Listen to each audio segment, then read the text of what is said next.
मेरो रंग दे मना हे प्रभु जी भक्ति का रंग मेरो रंग दे मना, मेरो रंग दे मना हे प्रभु जी भक्ति का रंग मेरो रंग दे मना।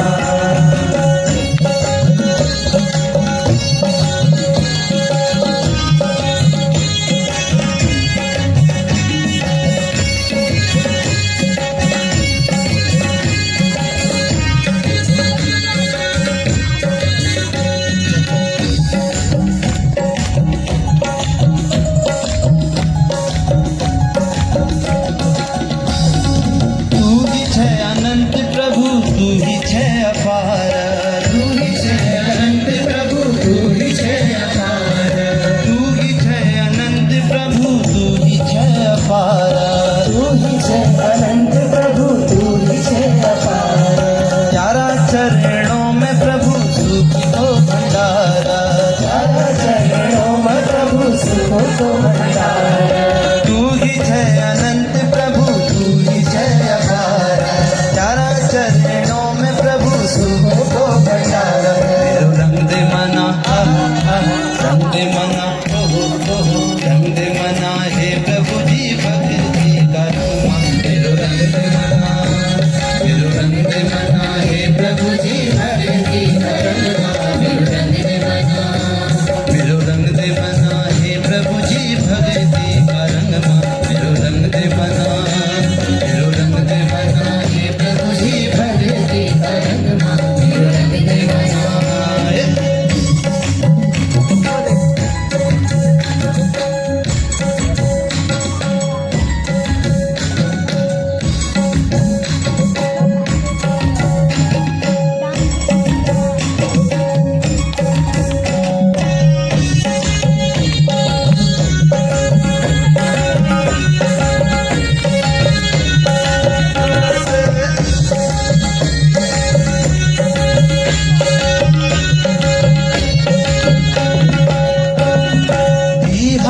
आशीष प्रभु जी तेरे दर न छूट, हरि आशीष प्रभु तेरे दर न छूट। प्रेम को आधार प्रभु जी कभी न छूट, प्रेम को आधार प्रभु जी कभी न छूट। हरि आशीष प्रभु जी तेरे दर न छूट, प्रेम को आधार प्रभु जी कभी न छूट। ला ला ला ला ला ला मेरो रंग रंग दे मना, रंग दे मना हे प्रभु जी भक्ति का रंग। मेरो रंग दे मना, मेरो रंग दे मना हे प्रभु जी भक्ति का रंग। मेरो रंग दे मना, मेरो रंग दे मना हे प्रभु जी भक्ति का रंग। मेरो रंग दे मना, मेरो रंग दे मना हे प्रभु जी भक्ति का रंग। मेरो रंग दे मना।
आश्रम के आसपास का जो क्षेत्र था वहां पर इस सूखे का प्रभाव नहीं पड़ा था। अब उन ब्राह्मणों ने सारे प्रजावासियों को एक एक को जाकर कहा, चलो चलो, यहाँ पर तो मृत्यु ही हो जाएगी।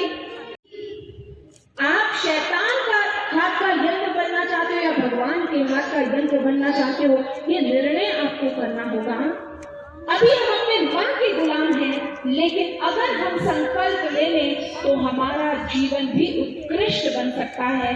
हम भी उस महायज्ञ में अपना योगदान दे सकते हैं और हम केवल विश्व शांति को आता हुआ नहीं देखेंगे, हम उसमें सहयोगी बनेंगे। जन्मे जैसी ही मानन आपने भी पूरी कथा सुन ली है।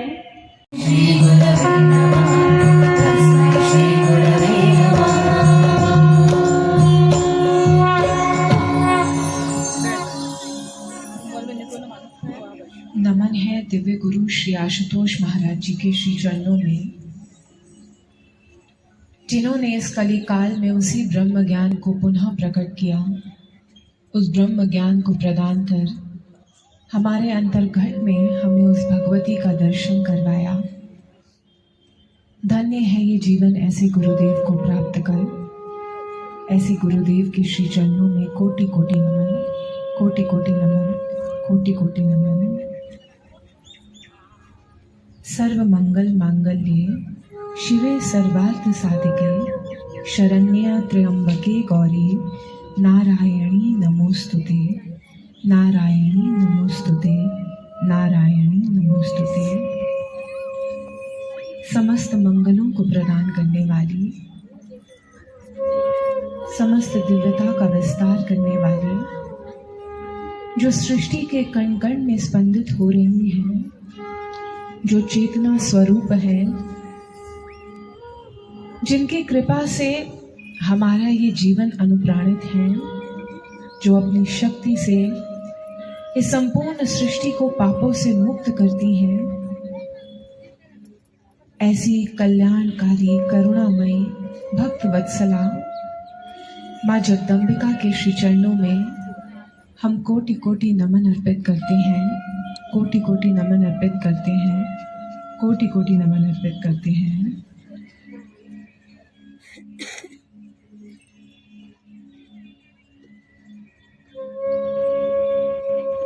बोली आदिशक्ति जगत जननी माँ जगदम्बिका की जय। राज राजेश्वरी ब्रह्ममयी माँ अंबिका भवानी की जय।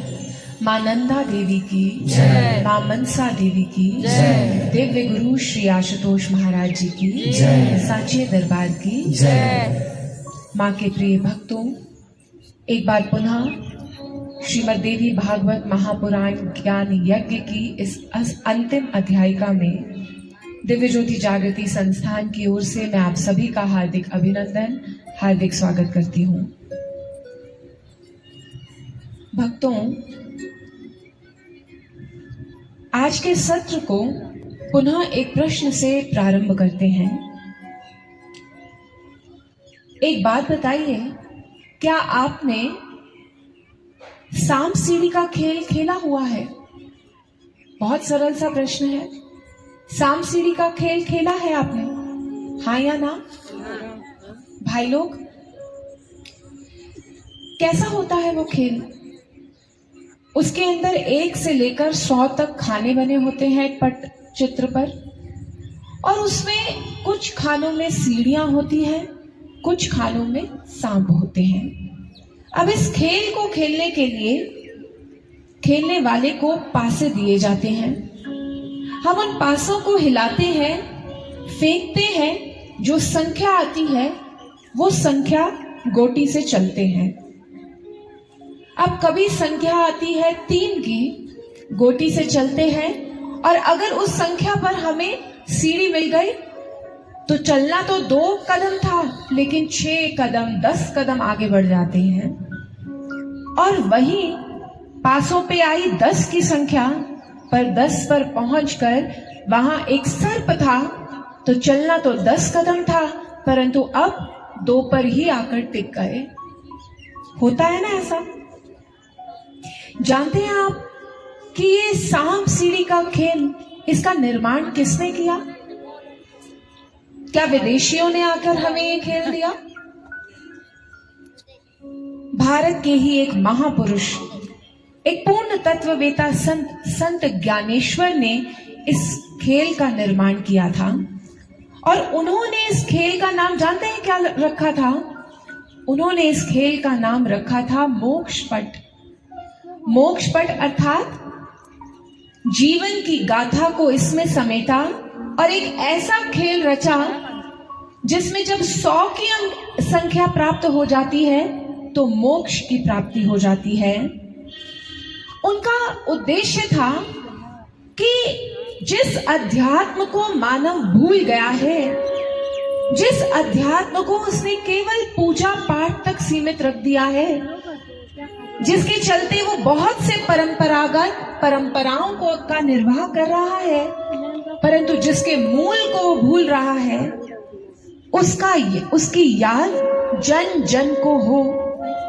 बच्चे जब जन्म ले, थोड़ी सी बुद्धि आए, समझ पड़े, तो इस खेल को खेले और उन्हें उनके जीवन का लक्ष्य पता चल जाए।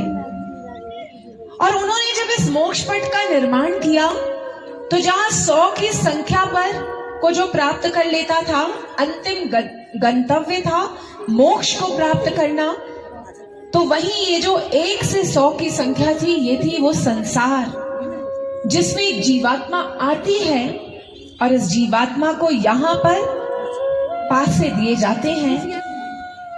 उन पासों पर जो संख्या आती है उसे वो चलनी पड़ती है।